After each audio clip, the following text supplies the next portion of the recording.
Happy Wednesday, IB Nation Sports Talk up and rolling, along with Vince D'Addario, Sean Stiers. Hope you are having a good day today. Vince has been bouncing back and forth and finds himself in his Penn High School office this afternoon. I mean, it helps if you take your laptop home at the end of the day. If you want to do a show from home, that's usually how that goes. And, you know, realizing it 10 minutes before the show starts, here we are. A little mad dash back to the office. Absolutely. It's Mailbag Day. We've got a lot of questions already start up and Nice in the queue and ready to go today. So get your questions in for the Mailbag, Notre Dame football, whatever else it happens to be. Someone actually had a Top Gun 3 question in there. Ooh, okay. So yeah. We will hit that in a little bit. Let's just start with this one. It is 9/11, and obviously this is a very monumental day in our nation's history. 23 years ago today, the planes hit the tower, the towers in Manhattan, and you know, America. I think we've at least somewhat stabilized, normalized over the last 23 years, but it's obviously a day that, you know, everyone remembers for different reasons. And we, you know, we always keep everyone in our hearts who was directly impacted. I'm talking about families, firefighters, police officers, emergency responders, and everyone, you know, anyone, you know, who is affected by 9/11 directly. We were all affected, at least in some indirect way. But Salty was asking, where were you when the first plane hit on 9/11? I think that's something that just about all of us remember. Where were you, Vince? I was a junior in college. I was at Loyola University in Chicago, and I was asleep because I had late classes that day. And it was either a Tuesday or a Thursday, I believe. I can't remember specifically, but I was in bed, and my roommate came and woke me up and said, dude, you've got to see this. You need to wake up. You need to see what's going on. The World Trade Center buildings were just hit. I was So it was 2001. So I was 20 years old. I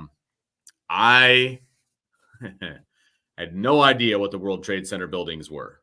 Really? Even at 20 years old, you had no idea at that point? Well, I'm 43 and I have never set foot in New York City. So I've never been there. So I don't, you know, outside of like the Empire State Building or something like that, I had no idea, you know, what buildings were in New York, to be perfectly honest with you. Still not a huge, I still don't really know a whole lot, the garden and stuff like that. But like, I had no idea. So I was like, oh, well, I better see what's going on. And of course, then we sat there and watched on TV. And then people started to get nervous since we were in Chicago, the third, you know, largest city in the country.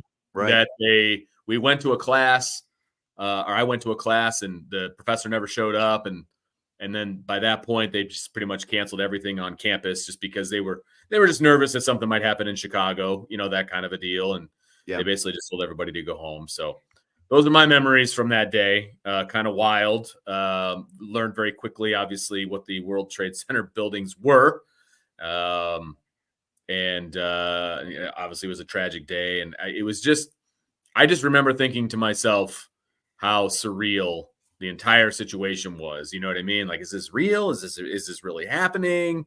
You know, all of those different things. It was just a very surreal moment because, you know, outside of the Civil War, there's never really been, since the Civil War, there's never really been anything on our shores. An attack on our, that's exactly right. That's exactly right. Wild. That was it. That was the, attack on the mainland of the United States, obviously. I was doing morning radio, U93 here in South Bend. And so I don't remember exactly what time it was, but you know, I had been up since like 4 o'clock in the morning because we get up, go to work, do my, sports. And then there were three of us in the studio and we had a small TV that we typically kept on.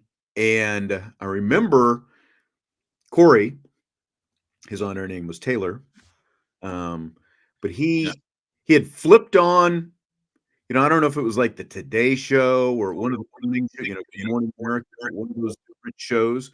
Mm-hmm. And, because remember, there was no social media at that. Right. Like, if that had happened, obviously during social media, it would have been all over social media right away. And instantly, it found out, but it was still, you were relying on TV at that point. And so he flipped it over, and the first tower had been hit. And so there was smoke coming out of that, out of the first tower. And then the next thing, we were kind of watching that, and boom, here comes the second plane. We saw that happen live. Right. And, and from there, everyone is just like, what is going on? Like what happened to the first one, and what just flew into the second one, and obviously we all found out relatively quickly. It's interesting you said that about the Twin Towers, because I think that probably for anyone who wasn't, hadn't either been to New York or like to that area, the Twin Towers were kind of like almost like a prop in a movie or a TV show. Because like I remember in Friends, for example, set in New York City at that time, still one of the most popular TV shows, like even after the fact it is now. But like some of the cutaway shots would have the Twin Towers, or in different movies you'd see cutaway shots of the Twin. That's kind of what.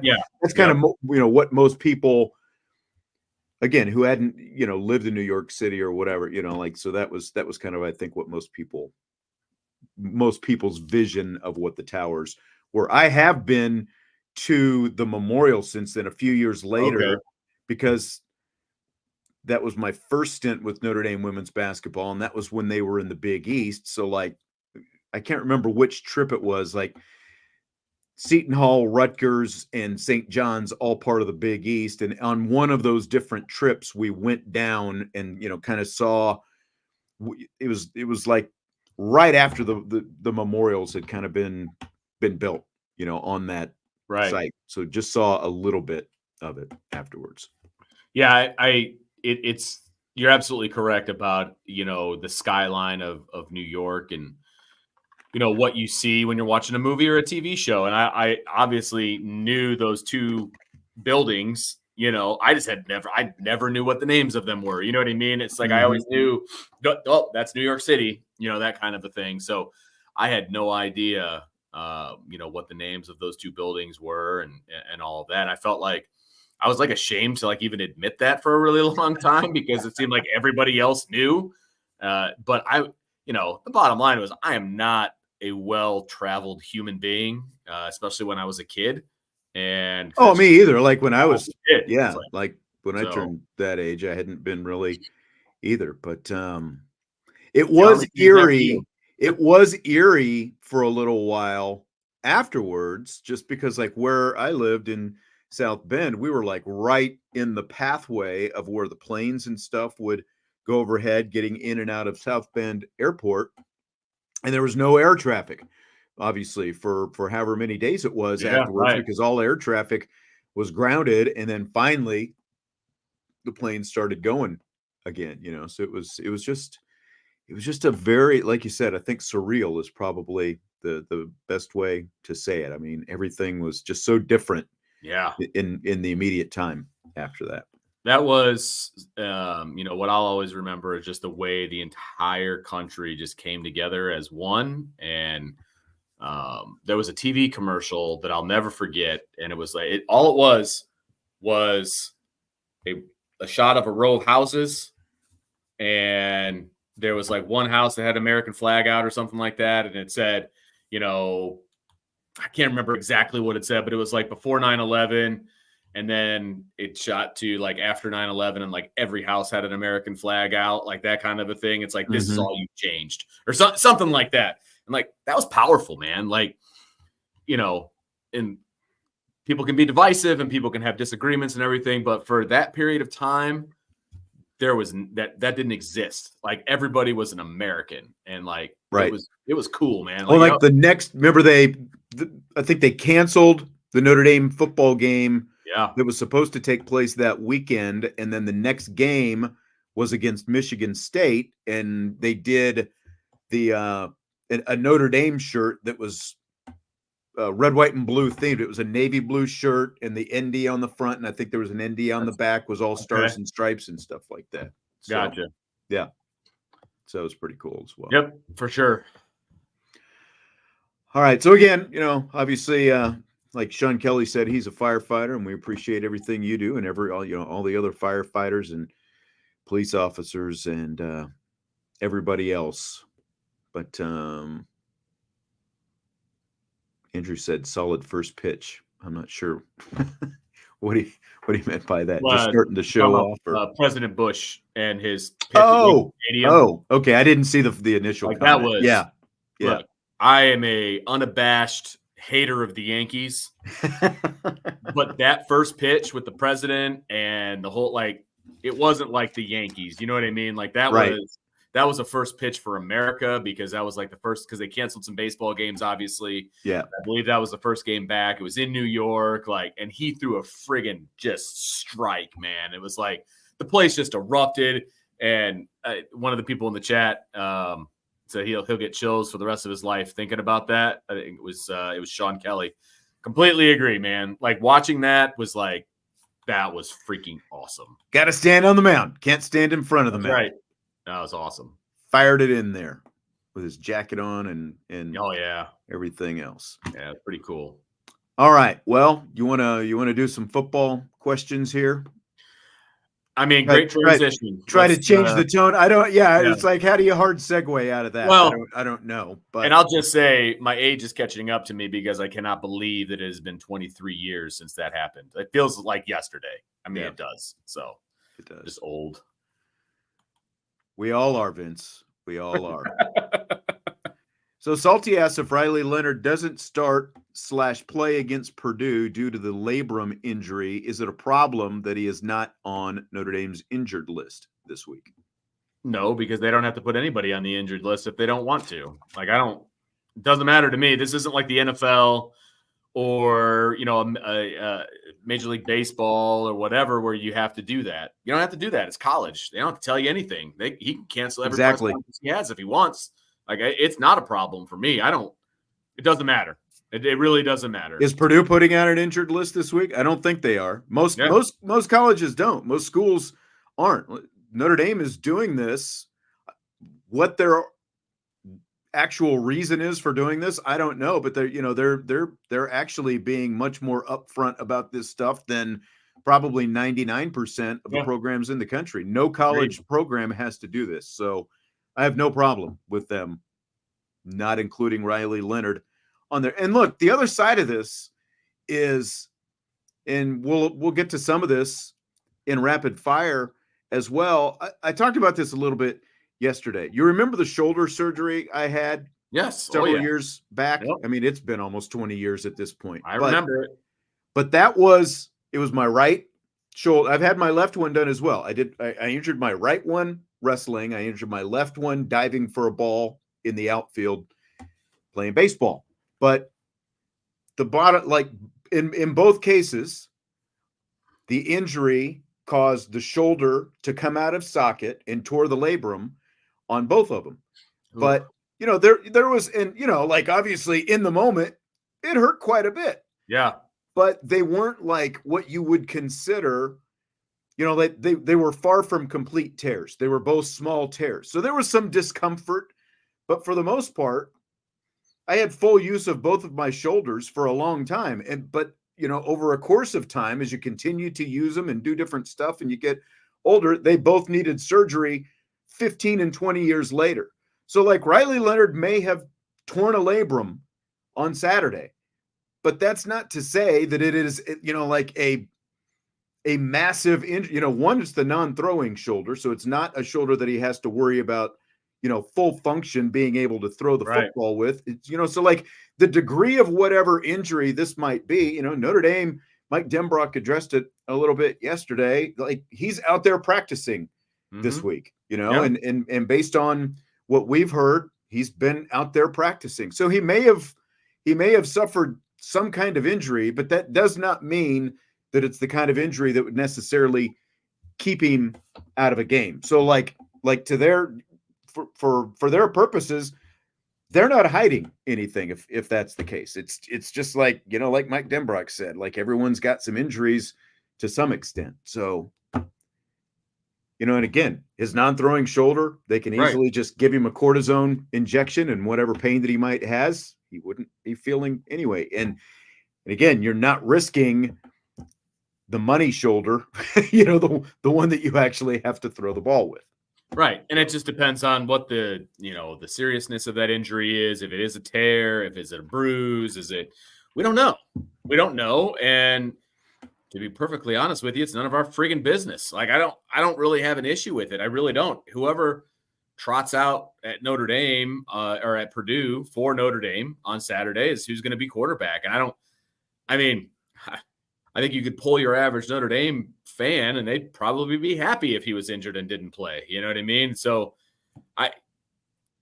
Notre Dame's not saying who's playing. They're not saying he's not playing. So I assume that Riley Leonard is playing, and I assume that he's healthy enough to play, period. Yeah. They're not going to play somebody that does not give them, in their eyes, the best chance to win. So there you go. Correct. I don't think they're going to run him out there just to – No. They don't think that he's going to give them, because if he is injured, it gives them an excuse based on what we've seen of his play. So it gives them an excuse just to put somebody else out there if they wanted to. So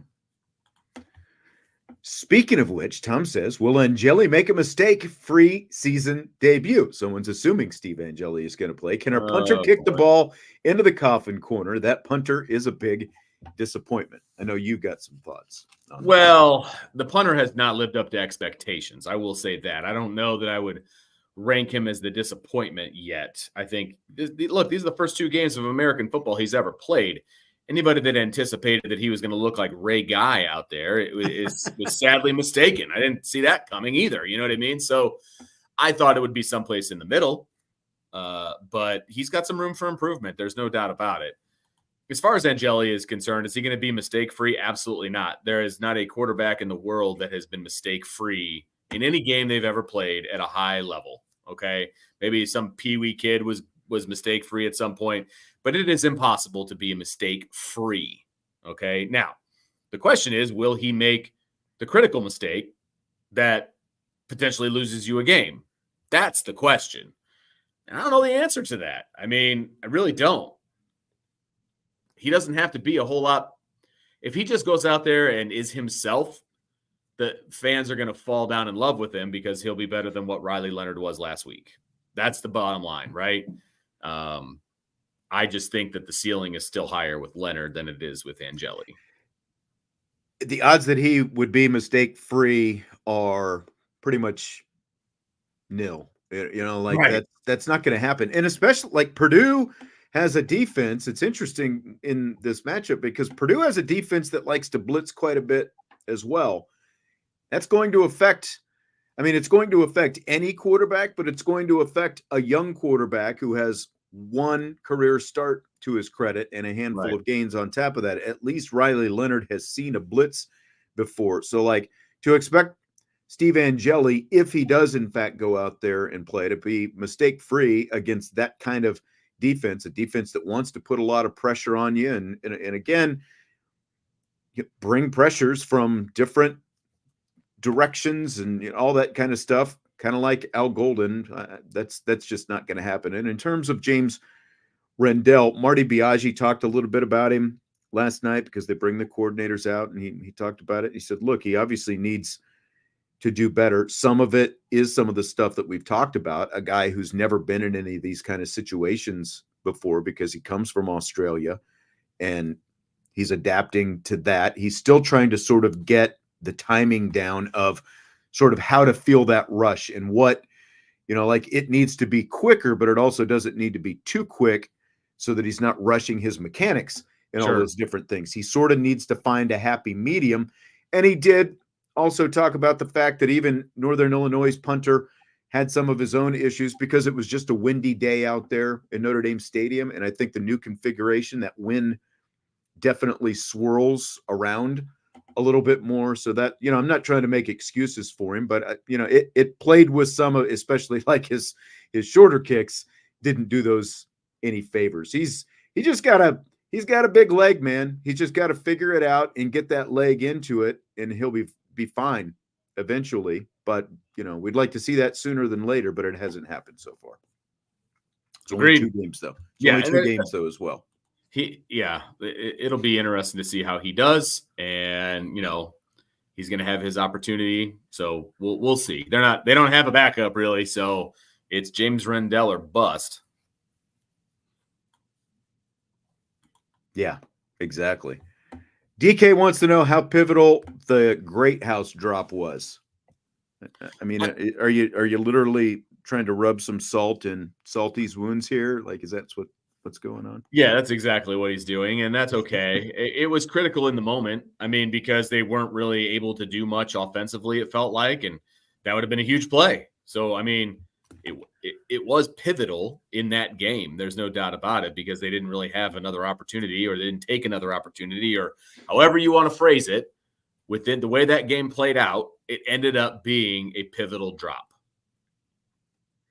Yeah, he makes the catch. They're in field goal range right away, and points were at a premium. Yeah, exactly. Now there's no guarantee, as we saw, that he would have made the field goal, but at the same time, you're in field goal range and you're feeling pretty good when you're in a little bit shorter range like that. And who's to say they wouldn't have ended up, getting 7 points even out of it. And when you flip it with the fact that no deep shots were hit, like I think the longest pass play was the on the first drive to Mitchell Evans was the longest completed pass play that Notre Dame ended up with. And, so that maybe affects the way that Northern Illinois is playing defense for a little while after that as well, if he's able to make that catch. So right, and nobody's saying that was the no, it's not the deciding play.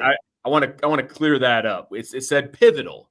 It was pivotal because they could have scored a touchdown on that drive. As Ryan Roberts said, he could have run in on that play alone if he catches the ball, right?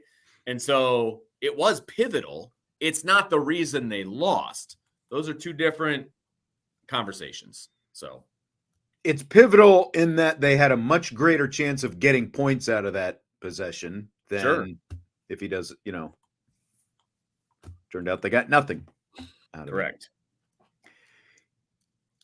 JHT 1988. How likely is it Notre Dame gets the win this weekend, but you don't think they got any better? Example, play ball control, not aggressive on offense. So like a scale of 1 to 10, I think that's like a 9, to be perfectly honest with you, because I think that's exactly how they're going to come out. They're going to play ball control. They're going to run it down their throat.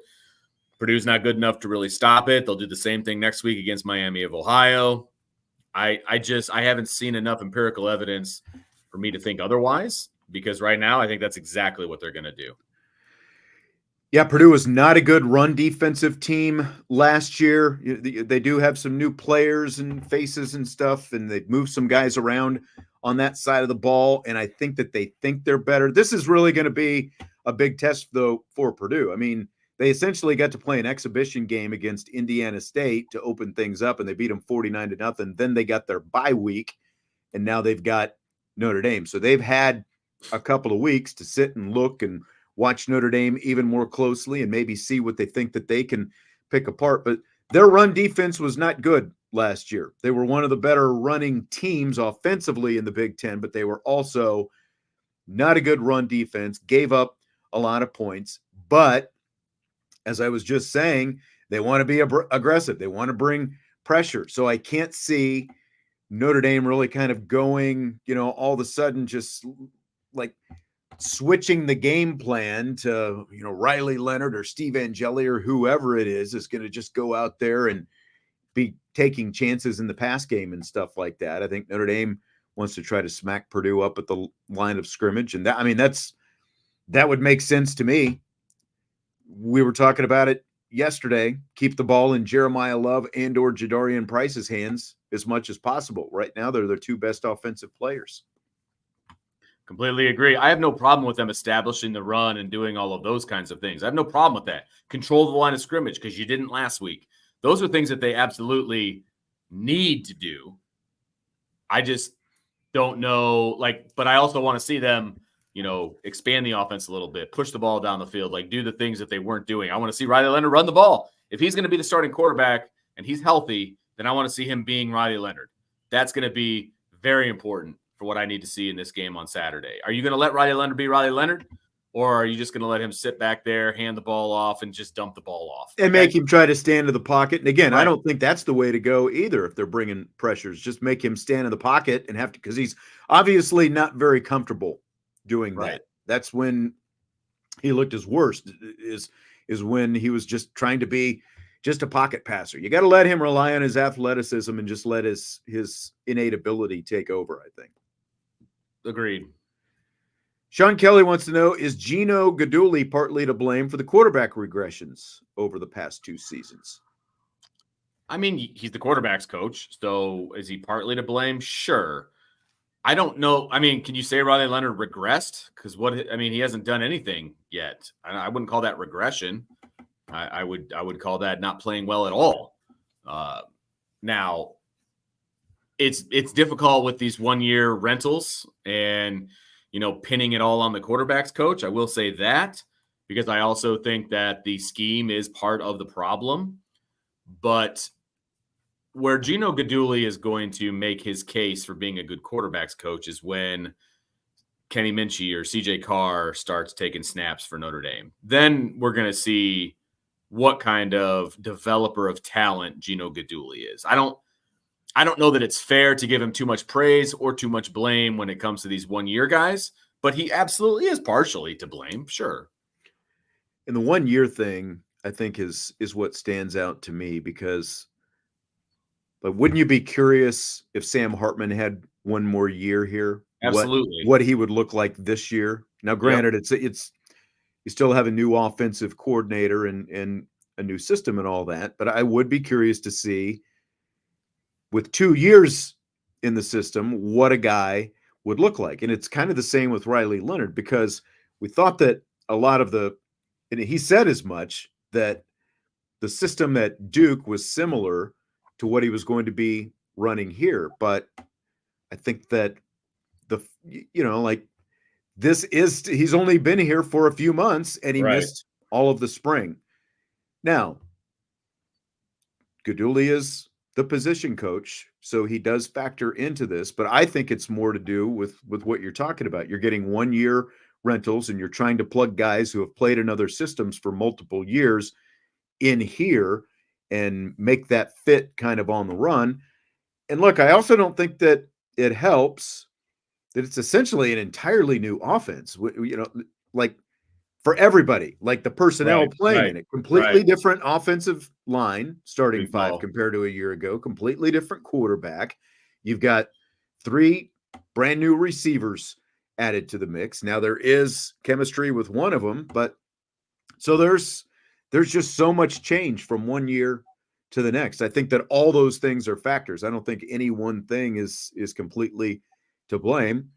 The question is, do we see a flip switch at some point and this whole thing starts to take up? Because obviously our expectations were much higher coming in here with Denbrock and Leonard and and all these receivers, much higher than what we've seen them produce so far. It's a really good point. Really good point, Sean Stiers. If I had my bell, I would ring it. Ding. Thank you. Appreciate that. So Mark says, final NIU. On NIU's second series, they ran a halfback pass and just by luck was way off to a wide open receiver in the end zone. You're right about that. Did that, along with the 83-yard touchdown pass, give the defense a passive mindset on run support? No, I don't think so. I don't think it gave them a passive mindset on run support. They weren't great in pass game either. So I don't think so. Because remember that the 83-yard pass play was a catch and run, and 60-plus yards of it was basically just due to the fact that nobody brought the guy to the ground. He ran right between 2 different defenders.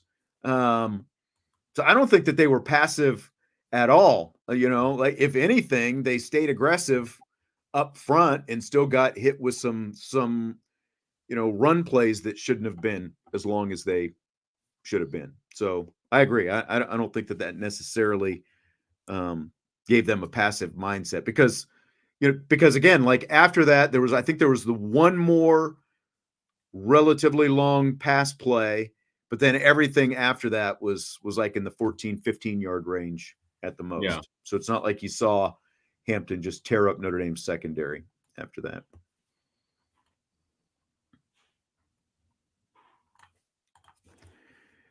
Which defensive unit had the most trouble against NIU? The defensive line, because they got pushed around all day long. I'm sorry. It's got to be the D line. And, the linebackers didn't play great. The secondary didn't play great, but the defensive line got pushed around all day. That's my answer as well.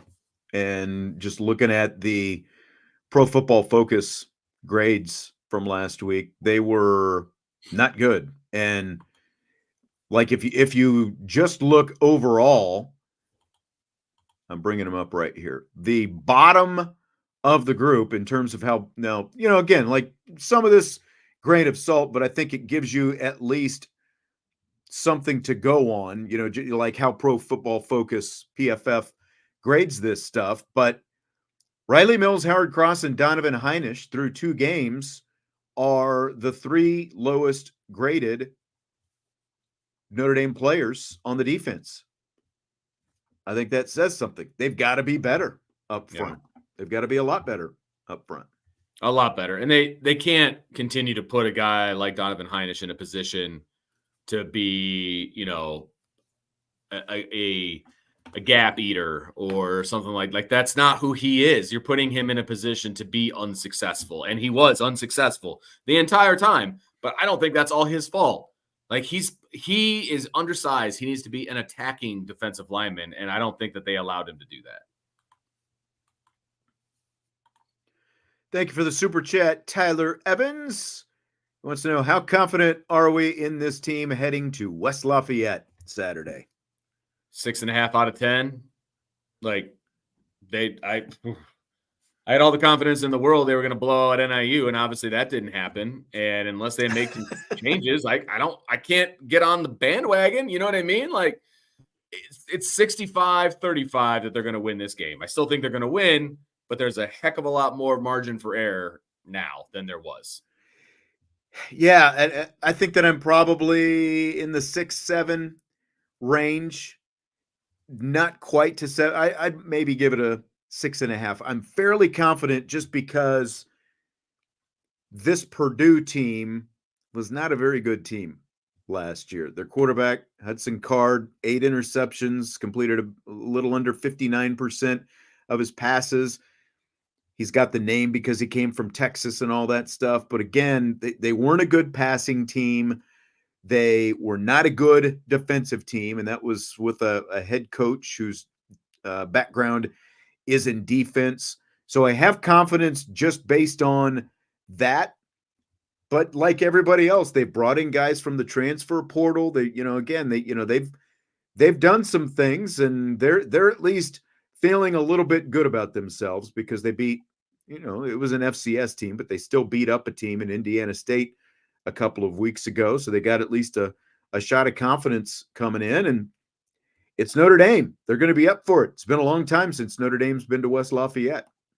So I feel fairly confident, but I still have so many questions just because of all the, I have no idea what this offense is, Vince. Yeah, exactly. And there's nothing that tells me the offense is going to look any better than what we saw last week, from one week to the next. So that's my biggest question, I think, that I've got going into this. 100%. I said this to you when I was on the phone with you before the show. This is literally a week-to-week team right now for me. Anybody that's talking about playoffs or even October, you're putting the cart before the horse, man. I need to see what this team does week to week to week before I make any kind of anything at this point. Last week was such a disappointment that I need to see it every single week. The only thing that gives me confidence is They have been in this position before. Marcus Freeman has been in this position before, and he has managed to turn it around in the next week. The question is, are they going to be able to continue it over the course of the season, or are we going to see a repeat of his first season when he laid an egg not once but twice within the span of a few weeks? Like, is he going to be able to fully right the ship? And according to him, it's not about the physical side of things. It's about what's between the ears and the mental preparation and all that kind of stuff. And it starts with the head coach. So exactly. He had to look in the mirror on that one. Yeah. A lot of questions to be answered. What was the worst part of the offensive line play last week, and what player needs to make the biggest improvement this week against Purdue? They all have a ton of work to do. Look, Ashton Craig held for the second time on almost the exact same play in the exact same scenario. Can't do that. The whole left side made a lot of mistakes. They got to start cleaning that up. Bottom line, the offensive line isn't the problem. Okay. They didn't play great, but nobody did. So I'm not going to single one guy out and say that this guy needs to get the most better of anybody. They all have plenty of room to improve. There were mistakes made by all five of them multiple times. So it's the whole line just needs to get better. And to go along with that, it's not just the offensive line. Remember, the running backs are part of the deal as well when you're talking about pass protection. And again, not to fall on the PFF grades all the time, but all of Notre Dame's running backs have very low pass blocking grades right now, according to PFF, like alarmingly low. And when you have a young, inexperienced line like they have, because they've all shown good things, but they've all shown at some point or another that they can be beaten as well. And again, when you're talking about a matchup against a Purdue team that wants to bring a lot of pressures, very important that the running backs are doing their part, not just the offensive line. So 100%. I would say pass blocking, I feel like from a run blocking standpoint, they're pretty good. And that's what you would expect, especially from a young, inexperienced offensive line. So pass blocking would be my thing. But there are also moments when they were really good. There were plenty of clean pockets that Riley Leonard had out there. He just didn't pull the trigger when he needed to pull the trigger. Absolutely. Like I said, go around. That's why I'm not singling anybody out.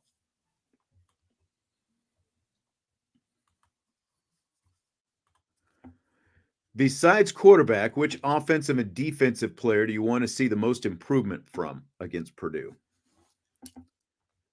I would say the offensive line for the offense, and I would say the defensive line for the defense. I mean, both of those positions need to play better. Both those positions need to play better. Since you're not letting me say quarterback, I'll go O-line, D-line. Yeah, I don't want to put it on one guy either. Because it's not. I think it's just, as a unit, both of those groups need to play better because there's a ton of talent. Especially, look, we hyped up this defensive line and how good we thought it was going to be. And again, the shame of it is they were both better against what was supposed to be the better team, but they were not. They were worse against the MAC team last week.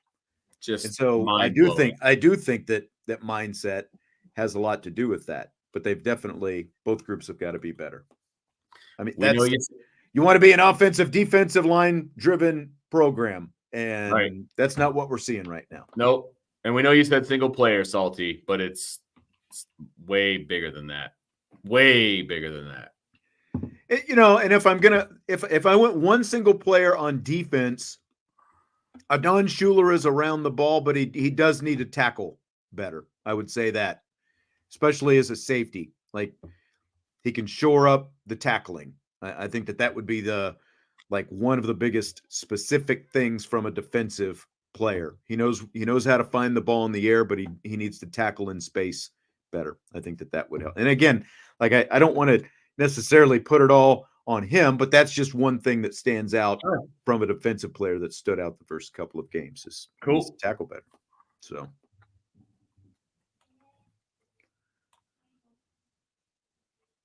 a lot of salty questions. queued up in here. Okay, Not surprisingly, in a good way. DK wants to know what questions will be answered Saturday.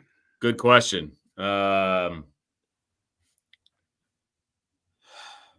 really fearful that no questions will be answered.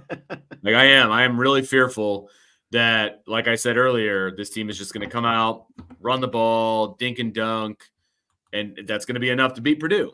And it'll probably be enough to beat Miami. You know what I mean? But that's not what's going to win this team anything. And so that's honestly what really worries me, that no questions will be answered on Saturday.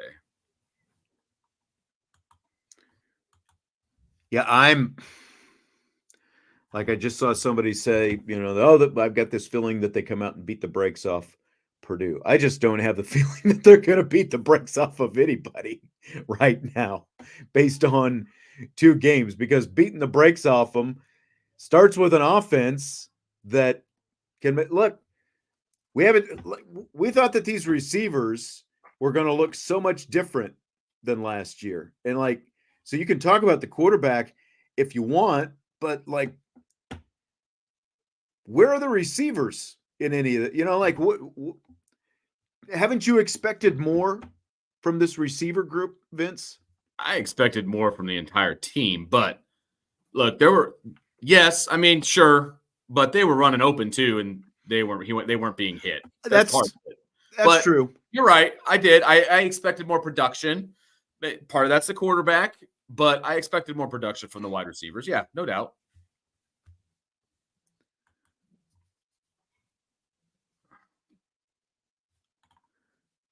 Salty's getting dangerous. Oh boy. Now. What would have to happen this season for Marcus Freeman to be on the hot seat and then to be fired? Well, so which is it?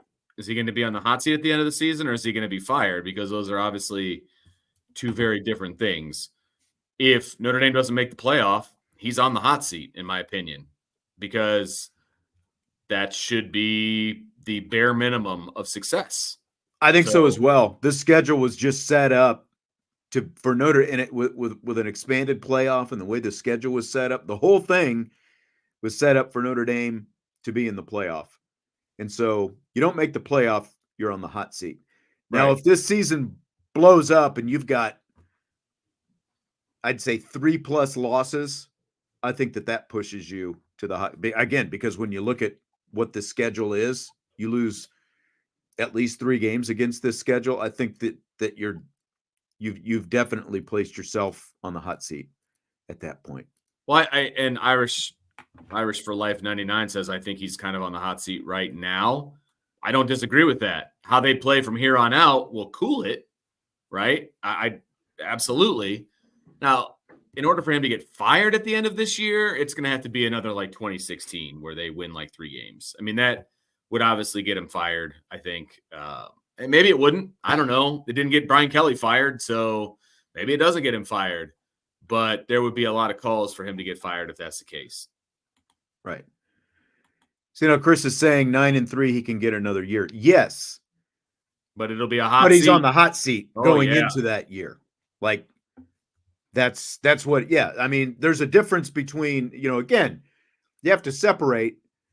You're on the hot seat because you've still got the job, but you've got to up that performance and start getting it done, getting consistent W's on Saturday. So, 9-3 is not going to get him fired, I don't think, this year. I'll never say never, because I remember, when Charlie Weiss got fired, November rolled around. I remember going into November and I thought that things were going in the right direction, and then things fell apart the last month of the season. And the next thing you know, we had Brian Kelly. So, I know, right? Like I said, I'll never say never, because you just don't know what's going to happen. But, again, you lose 3 games with all the expectations that were on this season and against the schedule that you've got in an expanded playoff era. 9-3 finds him on the hot seat heading into the off season. And then next year, 9-3, 8-4 could get you fired next year. 100%. I mean, that's obviously not traveling in the right direction. Yeah. Somebody had a question in there, Sean. I don't know if you have it, and I'm not going to go look for it. But somebody said, if Riley Leonard is out for the season, does he try to get a medical red shirt, and what does Notre Dame do with that? I thought that's a very interesting conundrum that obviously we have not had to face yet. But I find that to be very, very interesting because, in my opinion, if that's the case and he's now out for the whole year, then I think you turn the keys over to CJ Carr. And if CJ Carr is who you think he is, you're not bringing Riley Leonard back. You know what I mean? You're going to continue with CJ Carr for next year. So I think you're looking at Riley Leonard at his third school. I think so too, because Riley Leonard was a stopgap quarterback. He was about one season, both for him and for Notre Dame. I don't think that there's benefit from Notre Dame's perspective in bringing him back for another year, because then at that point you are holding back the development of your own players, the guys you've gone out and recruited. And CJ Carr is a sophomore at that point, and the clock is ticking for him. How long is CJ Carr gonna stick around while he waits for another guy, to finish out his eligibility? So I agree. That would be a pretty easy decision for me. That would be the move that I would make. And that would be the move that I would think that they would make if it were to come to that. If it comes to an injury, the one thing about Riley Leonard, though, is with his competitiveness, like what we saw from him last year when he tried to come back from the injuries, when he was still at Duke and he was essentially forced to stop playing because he just couldn't, between the ankle and then the toe injury that he had after that as well. The fact that he was obviously shaken up in the first half last week against Northern Illinois, but he never missed a play. He kept on playing. I think that, unless they amputate a limb out there on the field, I think Riley Leonard's going to try to keep playing. I can't see him, push, like go to the point where it's like, okay, I'm going to shut myself down now after 4 games or something like that. Unless he's forced to, but again, right. I would say, yeah, at some point as a coach, you've got to put in a guy that gives you the best opportunity to win, whether he wants to be out there or not. Right. I mean, if he's like dragging a leg or if he's dragging an arm and he's just not able to be who he is, then yeah, you got to make a change at that point, from an injury standpoint. So you got to put that in the hands of the coaches. And if they're not willing to make that decision, well, then that's another check in the wrong box for the coaching staff too. Yeah. DK says he doesn't need a medical. Right. Like technically he would have to apply, but as long as he only plays in 4 games, he would qualify for a red shirt because this is his 4th year. Yeah. So, the point is still, but it would be for medical reasons, obviously. If the point would still be the same. I think at that point you move on and you go with your future. Correct. Going back to the Marcus Freeman, Andrew says Bavacqua's not going to let Freeman tank another season if he goes 7-5 or 6-6. What changes can Freeman say he needs to make? His coordinators are already locked in.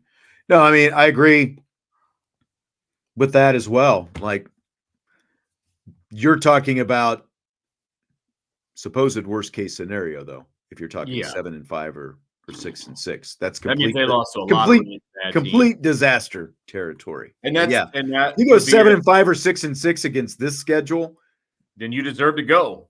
Yeah, and clean house. Like everybody's gone. Whew.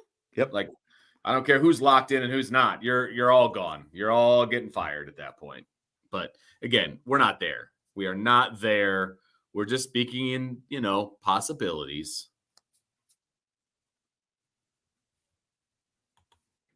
So, a lot of conversation, I think, about this week.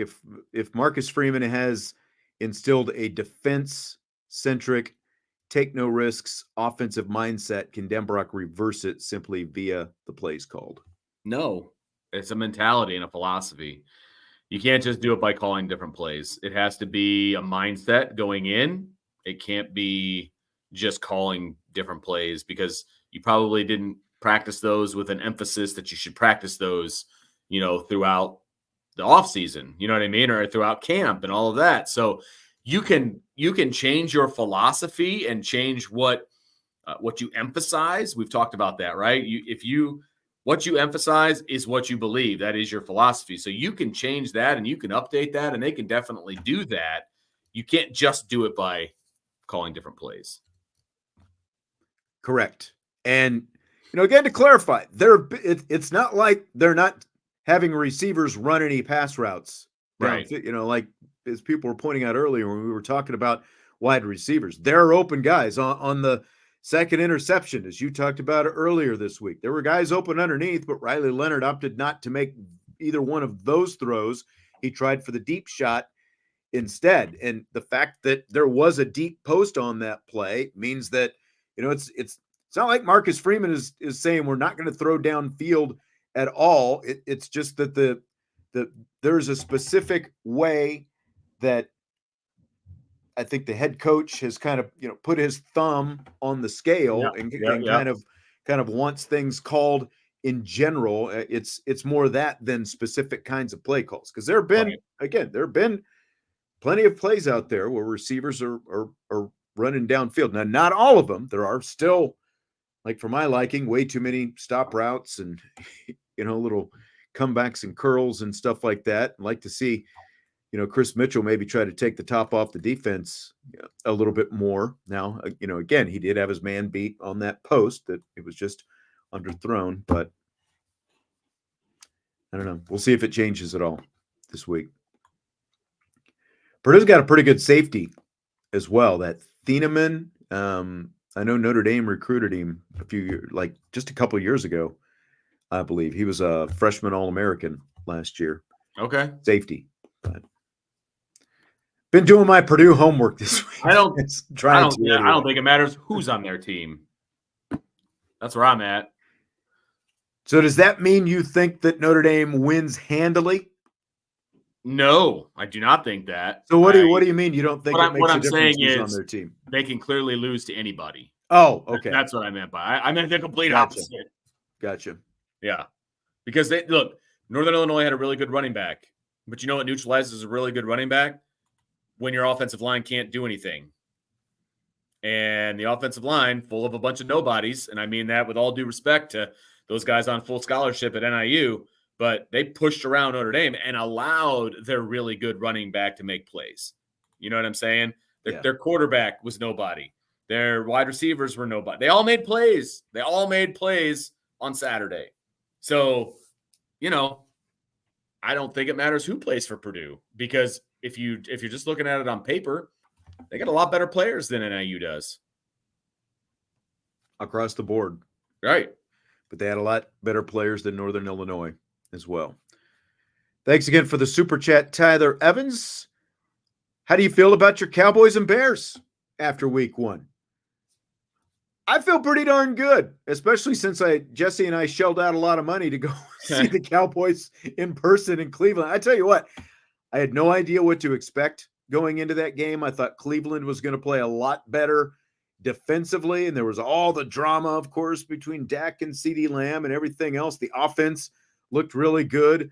Kavontae Turpin returned to punt for a touchdown, so that was pretty exciting as well. And the defense played pretty well. Deshaun Watson helped him out, looking pretty pathetic out there. But I'll take it after 1 week.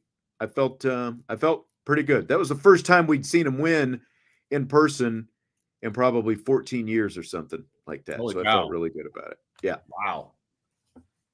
148 yards total offense, Sean Stiers. That's how I feel about the Chicago Bears. They have a pretty darn good defense. They got pretty darn good special teams, and it's a good thing that they do, because they won that game with those two sides of the football, not the offense. Caleb Williams was dreadful. He was awful. He was terrible. Worse than I ever could have imagined that he would be. It's one game, but I enjoyed watching him struggle, and the Bears still winning. So we'll see. I just don't know how to feel about my Bears fandom right now, because I want him to win, but I also want Caleb Williams to struggle. So I don't know You got to get past it, man. You just got to get past what school he's from. He's in the NFL now. It doesn't matter. And he went out there with his orange painted fingernails and everything. Once he's cashing that check, it don't matter.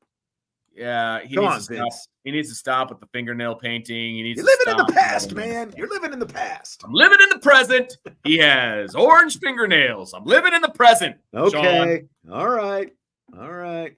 Oh, can't stand him. I want to try to cheer you up if I can. Okay. Are you ready for rapid fire? Oh, thank you. Let's go. Rapid fire. Let's do it. Okay. We're going to start doing this a little bit differently than we usually do. Yes, we are. So this is the exchange from Mike Denbrock's media session Tuesday night. We've got the transcription. Vince, you are going to be the reporter asking the questions of Mike Denbrock, and I am going to play the part of Mike Denbrock answering the questions. Okay. Ready? Action. How much was Riley Leonard's health a concern going into the year, given his history and with the offensive line being what it is, and how much he runs? There was none. Absolutely no risk health-wise. He had an unbelievable summer, was running around like a gazelle and jumping and throwing. And so going into the season, there was absolutely no reason for concern whatsoever from an injury standpoint. So now he does have a health injury. He does? He does. You sure about that? Positive about that. Okay, so I haven't seen any reports out there. Are there a bunch of reports out there? The only ones that matter, I guess. The only ones that matter? Is that what you said? Yep. Your report? The reality is the reality. Well, I mean, we saw him get hurt at the end of the first half. Anyway, my point, I don't want to dwell on that. There's a lot of guys out there nicked up. Yeah, I'm sure there are. But my point is that you talk about trying to do what's best for him and what gives him the best chance to succeed. If he can't be the runner that we all know that he is, what are some of the things that you can do to compensate? I guess my answer to that question would be, I have no indication right now that he can't be the runner we need him to be. Scene. So again, that's the Q&A. Notre Dame offensive coordinator Mike Denbrock last night. And the final answer there, I guess my answer to that question would be, I have no indication right now that he can't be the runner we need him to be. And also basically saying he's out there practicing. There are plenty of guys nicked up, whether it's an official injury or whatever. Football. It's football. So definitely refuting at least the severity of Riley Leonard's reported injury. And he says Leonard can be part of the run game. So are you good with all that? I think it's hilarious that he was sparring with this particular reporter. I still want to know who the reporter was, by the way. I still need to have that. I officially need that information for my own good. And I understand that it wasn't as contentious as it comes off, but it felt pretty contentious to me. And when you read it on paper, it definitely looks that way. I have talked to someone who was there. He said it wasn't. I didn't get who the person was though, asking the questions. I find it interesting that he's like, yeah, I know there's an injury. And he's like, well, I don't. Like, that was very interesting to me. But I think that, Mike Denbrock is saying what I would anticipate him saying is they're going to do whatever they got to do to make sure he's successful. I mean, it's not totally shocking, I would say. I don't know. I was more shocked by the line of questioning. I thought it was interesting. Andrew, I don't think it's the person who you're saying that it is, and I'm not going to throw a bunch of names out there. I don't think that that's probably who it is. My guess is it skews a little bit younger than that. I think Vince and I both probably think that. And look, I as I've said, we know that Riley Leonard was injured to some extent, and just because he's got whatever in his non-throwing shoulder doesn't mean all of a sudden he can't play. They've had him out there practicing all week, and if he's taking the number one reps, which they're saying that he is, then they're planning on starting him out there on Saturday. Right. And the other side of this is because it's Riley Leonard versus potentially Steve Angeli, two different types of quarterbacks. So even if he's not going to be out there playing. Why would Mike Denbrock or Marcus Freeman say anything to the contrary? You make Purdue prepare for both 100%. guys at the very least. 100%, because, in theory, Riley Leonard's going to play a lot different than Steve Angeli, who I'm sure they're going to give the start to if it's not going to be Riley Leonard. And they are almost polar opposites when it comes to who they are as a quarterback. So, yeah, I wouldn't give it away either. No, absolutely. So Northern Illinois head coach Thomas Hammock, he's kind of been Mr. Popular this week. No surprise. After last Saturday's upset of Notre Dame, he was on the Fearless podcast with Jason Whitlock earlier this week. And he had this to say about his interaction with Marcus Freeman after Saturday's game. He was an unbelievable person. And so the way he treated me as the head coach of Notre Dame, and he embraced me as a fellow peer, spoke volumes about him as a man and a person. And so I reached out to him after the game and told him, hey, anything that you need from us to help you, things that we saw in the game, I'll be more than willing to help you. I want to see you be successful and lead that program to great heights.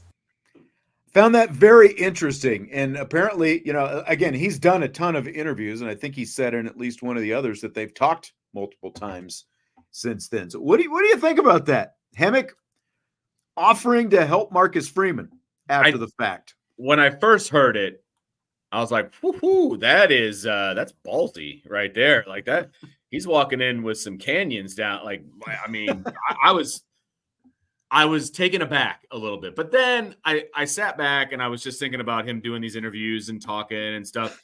Look, I don't think he meant like, I'm a better coach than you. Let me help you out. Like, I think it came across. No, I don't think he meant that either. I think he meant because he also, before that clip, said something, like they were talking before the game and Marcus Freeman was a great guy, all that. Right. Stuff. So I think he legitimately called him up to be like, hey, that was a great game and it was a great atmosphere and anything we can do to help, let us know, kind of a thing. And I'm not saying Marcus Freeman is reaching out or anything like that, but look, coaching is a fraternity and you do bounce ideas off each other.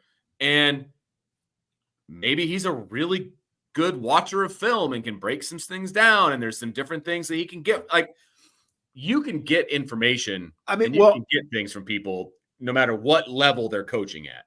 Obviously, for them to pull off an upset like they did, there were some particular things they felt like they were going to have success at, and they were able to. And Northern Illinois and Notre Dame are not going to play again. It's not like this was a home and home, and Notre Dame's going to to DeKalb next year. They're not going to play again. And so if you feel like you've got that kind of relationship and you don't mind sharing, because that happens all the time as well, like whether it's a pitcher who's got to tell, like whether it's going to be a fastball or a curveball, if there's someone, who sees it and you don't think that it's going to, adversely affect you somewhere down the line, maybe you tell the guy, hey, look, by the way, you're tipping your curveball when you're doing this, like you're digging in too far, you're moving your glove, whatever it so if Hammock feels like the relationship that he had in that short amount of time with Marcus Freeman was good enough, and he doesn't mind sharing a couple, like, hey, we saw this is why we attacked you this way, this is why we felt we could do this in this way, you might be aware of that going forward. Might not be anything more than that, I mean, at the end of the day, it couldn't hurt. That's right. Couldn't hurt. That's exactly right. So he also had a message for Notre Dame fans who are irate with Freeman right now. Say, they got a great leader in charge. I've watched his press conferences. I've studied him. He's been a tremendous coach his whole career. He's been a tremendous player.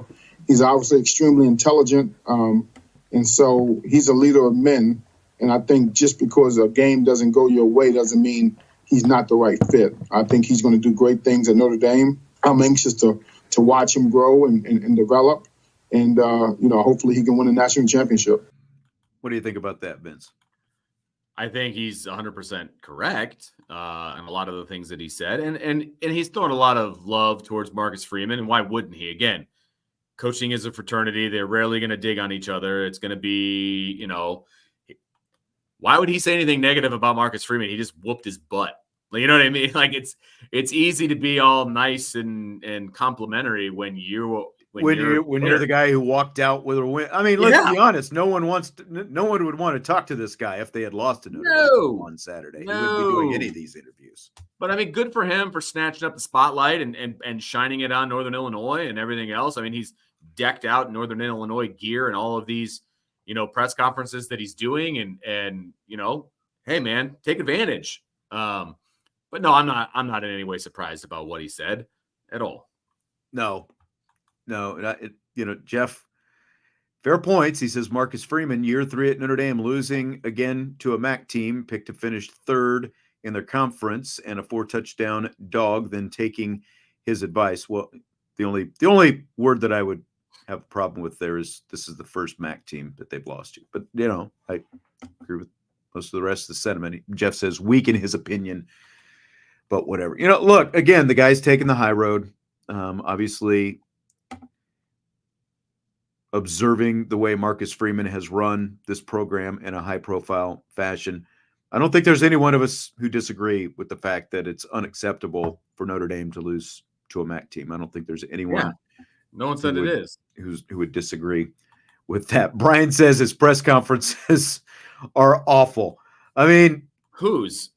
I'm pretty sure he's talking about Marcus Freeman's because Hammock was saying that he's listened to his, it's like, did you feel like they were awful a week ago at this time, or they just awful because now he's got to answer some tough questions in the press conferences? He's not answering them the way you want to.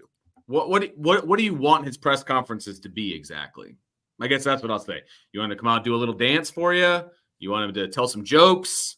Like Brian Kelly used to tell jokes at his press conferences, and it was awful. So I actually like Marcus Freeman's press conferences because he's pretty honest about everything that he says. Yeah.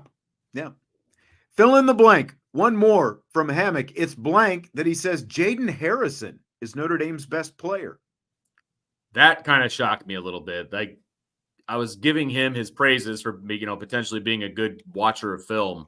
And I'm not sure that that's the case after I read that. You know what I mean? Like, he's not the best player on the team. He's fast, sure, but he's not the best football player. Sorry. I wonder how much of this is like he was watching a bunch of Marshall film on this guy last year. It's game 2, so you're going to be watching much more of that in the offseason and coming into this than Notre Dame film, because there was only one Notre Dame film and there wasn't much to go on. He looked real good at Marshall. Yeah. No doubt. Now, I mean, Harrison is so like hearing him say that, it's like, man, is this really the best guy? Or like, are they not, are they not using him the right way? Because we obviously haven't seen that. I mean, this was a guy who really, all we expected from him was to come in here and be a kick returner, because he was a All-American kickoff returner last year, but he has found his way into that top 5-6 in the rotation. But I mean, if that's the case, like the rest of the receivers, with the exception of Bo Collins, we just haven't seen a lot of productivity from anybody so far. He is a benefit to you on the receiving core. He's not your best receiver. That's what I'll say. Good differentiation. Yeah. So teams are allowed to use iPads during games this season on the sidelines to look at plays, that just happened and that kind of stuff. Apparently they weren't working on Saturday, so neither team, Northern Illinois nor Notre Dame, was allowed to use them. So Al Golden, Irish defensive coordinator, was asked about adjusting from week 1 to week 2 with no iPads. This was his response, quote, "iPad had nothing to do with our execution and the explosive plays. There's so many things that we needed to do better, but at the end of the day, it comes down to a certain number of plays and the 2 explosives, 1 for a touchdown. We just needed 1 more stop because it's not going to be perfect. And I got news for everybody. It's not going to be perfect the rest of the way. You have to find ways to win. We just needed 1 more play either a takeaway to set up the offense or don't give up one of those explosives, and then you have a chance.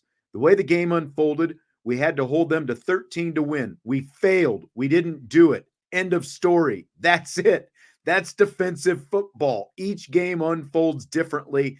That's the way the game unfolded. We didn't get it done. End quote. Al Golden. What do you think, Vince? I think he was listening to the show on Saturday night and agrees with me. That's what I think. That's exactly what I said, and I was getting lambasted for it. But he's absolutely right. He is 100% right. They had an opportunity to win that game. It was in their hands, and they didn't do it. It's not good enough. He's 100% right. I love the fact – I kind of wish Marcus Freeman would have said something along those lines when he came out in his press conference on Monday, but I love Al Golden for his frankness, man. He is 100% correct on all of that. Give me pragmatic, truthful Al, like any day of the week. Surly Al Golden, because you know that he was surly about this whole thing. And he's absolutely right. Like, that's what it comes down to with the defense. And we were talking about it on Monday as well. They needed to hold them to 13 to win. They didn't get it done. Now, again, not to put all, not pointing all the finger at the defense. The offense needed to play better, but for the game situation, with the game on the line, the defense needed to make a couple of more plays, and they weren't able to. I just think it's hilarious, because like ND Saylor is saying, the iPads were not the difference in the game, but having them sure would have helped. But, again, like Al Golden was asked about the iPads, and that's the answer that he gave. It's like, to hell with the iPads. The iPads had nothing to do with it. We just had to play better defense, and we didn't play better defense. Look, and I love him for it. Here's the reality about the iPad, Sean. Al Golden has been a coach for 30 years plus. He's been able to use iPads one game. That's right. One game. That's right. He's coached a lot of games with no iPads and had some pretty good success, right? So I don't see how it had anything to do with them losing that game, because they only had him for the Texas A&M game. They've never had him at any other point in his career as a coach, nor have any of these coaches or players had an iPad on the sideline for any of their collegiate games ever, except Texas A&M. That's it. Now, the vast majority of these guys had iPads on the sideline when they were in high school, but not in college. So the iPad thing, if anybody's trying to make that as an excuse, it is absolutely not one. No. And, look, Jesse and I were talking about the explosives again yesterday. Ontario Brown had 3 explosive plays in the first half. The one was the 83-yard touchdown, and then he had 2 others. It was like 28 yards and 43 yards. The 83-yarder, obviously, touchdown, led directly to 7 points. The other 2 explosives led to 2 field goals Northern Illinois hit in the first half. You eliminate the explosives, and Notre Dame probably wins that game like 14-3, 14-6. And we're still complaining. Like it's still ugly. We'd have something else to complain about. But like Toledo, it would feel like a loss, but it was a win, and the conversation would be a lot different today. Correct. Than what it 1,000% agree with that. Yes. The great James Earl Jones died earlier this week. Vince, his sports movie credits include Bingo Long's Traveling All-Stars and Motor Kings, Field of Dreams, and Sandlot, 3 baseball movies. Which would you say was his best? His best was Field of Dreams. I mean, the iconic speech, that they will come and all of that stuff at the end. And you build it. Yep. You know what I mean? Like his speech is one of the best ever in a baseball or a sports movie. Oh yes, Ray, they will come. I mean, that's like the best ever, right? And so it's Field of Dreams in that regard. Now, I have never seen the first one. I know of it. I know it exists, but I've never actually sat down and watched the Traveling All-Stars. I think I've seen like bits and pieces of it, that kind of a deal. Sandlot, to me, is a better movie. I love Sandlot as a movie because it came out when I was a kid, and I just You're younger. Yeah. I just love it. As I've gotten older, Field of Dreams has gotten more meaning for me because it's a father-son kind of a thing. And right. As a son, it wasn't so much because my dad wasn't into sports. But as a dad, it now speaks to me a little bit more than it ever did before. So like it's growing on me, I guess is the best way to put it. But to your point, in James Earl Jones specifically, it's 100% Field of Dreams. I've got to go with Field of Dreams as well. I like Sandlot. I actually like Sandlot was, we would watch it in college and all that kind of stuff. And, it was like, he didn't obviously have a very big part in that, because like even beyond just the speech in Field of Dreams, which obviously everyone, America's marched on like an army of freight trains, it's like, right. Like even before that, when Kevin Costner goes to his apartment in Boston and he's like, back to the 60s, and he's spraying the insecticide at him, or whatever. Oh, that's fantastic. Like so much good stuff. Bingo Longs is one that used to kind of come on. It might have been like the ABC movie of the week, like back in the 70s or something like that. So I remember watching it a couple of times, but like it had a lot of, like, it had Richard Pryor in it. It had James Earl Jones. It had Billy D. Williams. There were a lot of people in that Bingo Longs, but it never really kind of stuck as a classic sports movie by any means, but definitely Field of Dreams for sure. I think, just because like that speech is remembered by just about everybody who's into sports movies, it seems like. Oh my gosh. Yeah. I mean, I will say, obviously Star Wars is the big one for him and for everybody. And I totally get that. But again, being of my age, I guess, like his voice as Mufasa is always going to be in my brain. You know what I mean? Just that deep, come on, Simba. I mean, I just, it's fun. Maybe it's because I was so young, but I didn't realize for a long time that he was Darth Vader either. Right. Like it took me a while to even realize that he was Darth Vader. And it's different because it was just his voice, right? He didn't do the actual acting in it. It was just his voice or whatever. But exactly. But yeah, that's obviously what he's probably the most well known for. But yeah, that was sad. That was a sad day for sure. Sean Kelly threw a question in the chat earlier, and I thought I'd kind of save it for this since we had the James Earl Jones movie question. Anyway, he says, now that Top Gun 3 is a go, what do you think the major storylines are going to be? Well, I think him and Penny are going to be a storyline. Maybe they get married or something like that.